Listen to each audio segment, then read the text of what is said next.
I'd be hard-pressed to pick a favorite on a great tapas spread, but if I had to choose, it might be those beautiful charred meat skewers that are imbued with more spices and flavors called Pinchos Morunos.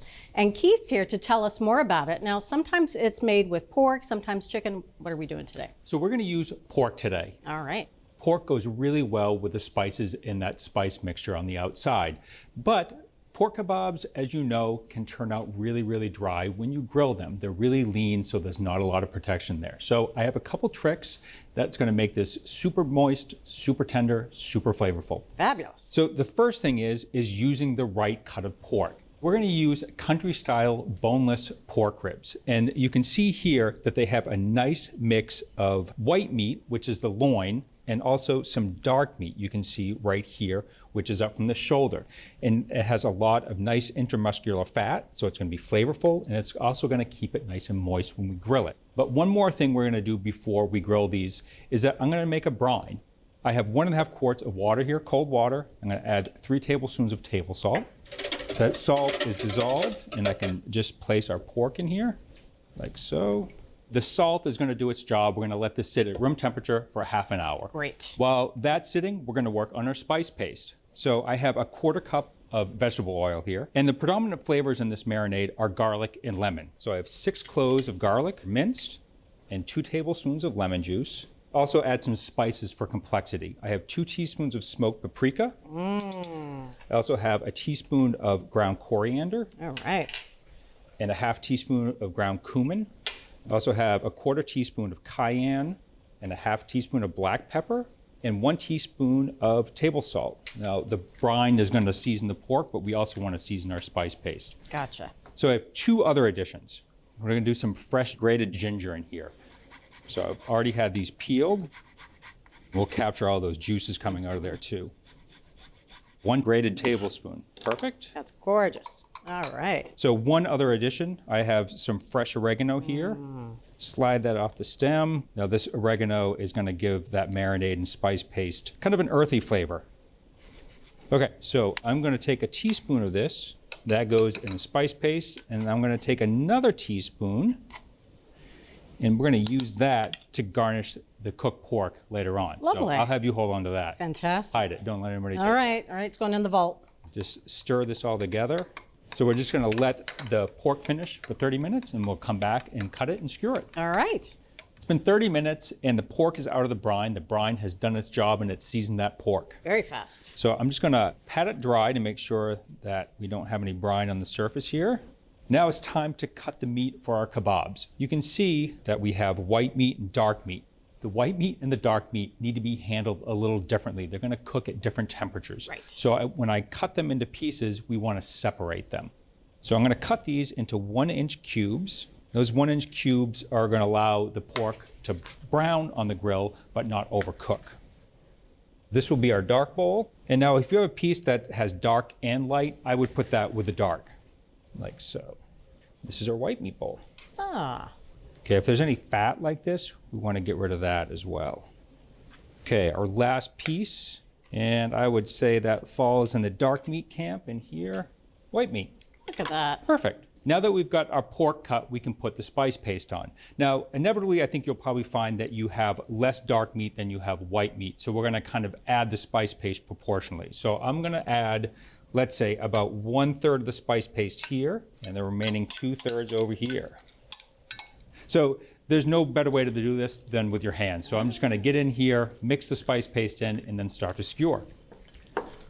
So I have metal skewers here, and I'm just gonna thread these on. Now I wanna keep some space in between here. You wanna make sure you have a little bit of a gap in there so the heat can get between the pieces of pork. Makes sense. You get more char that way too. Right.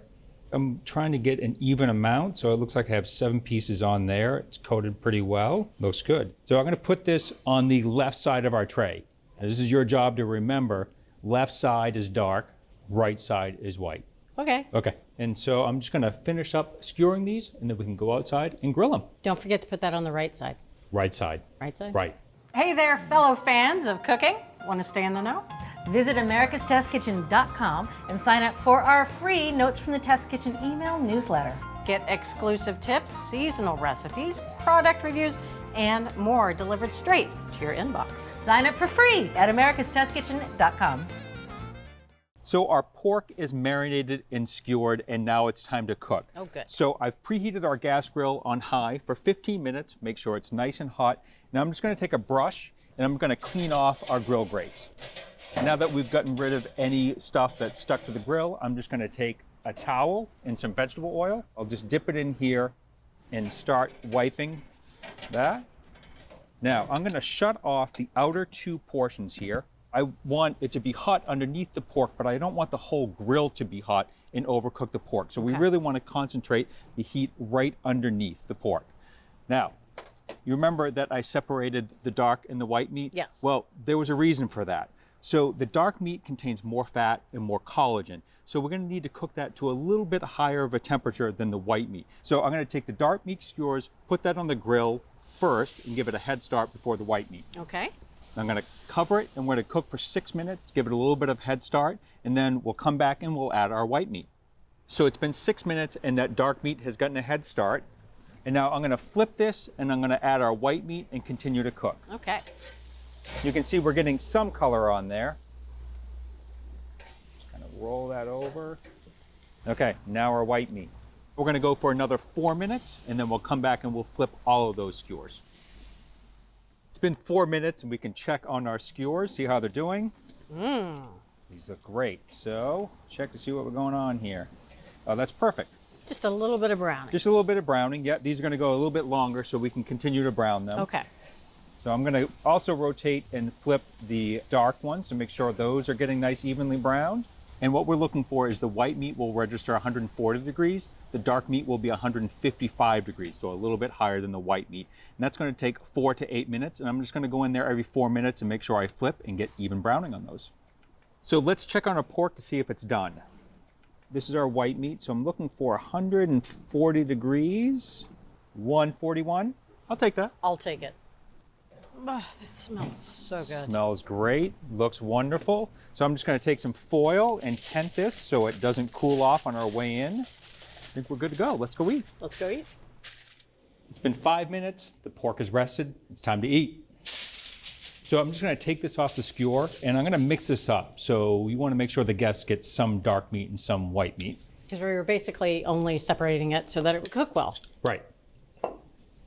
Okay, and I'm just going to put this onto a platter. Now you remember that 1 teaspoon of oregano that I saved? Yes. Just a nice sprinkle over that. A little freshness at the end. Yeah, the heat on that pork is kind of blooming. The aroma of that oregano, it's fantastic. It's gorgeous. Okay, it's time to eat. No more waiting. So make sure that you have a nice mix here. Piece of dark meat. Squeeze a lemon. Try the dark meat first. Okay.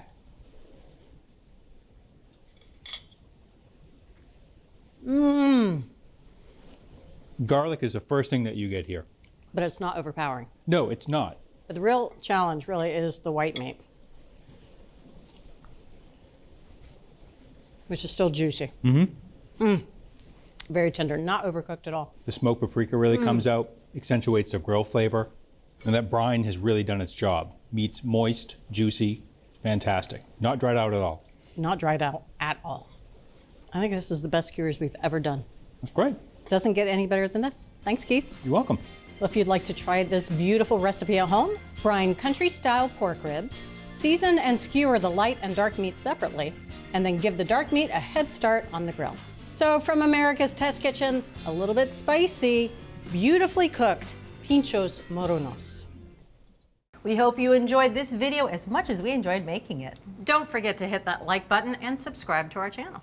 And if you're ready to take your cooking to the next level, head over to americastestkitchen.com and get a free all-access trial membership. While you're there, you can sign up for our free email newsletters and download our app. With unlimited access to over 14,000 of our Test Kitchen recipes and 8,000 product reviews, you'll have everything you need to cook and learn. So I ask, what are you waiting for? Let's make something great together.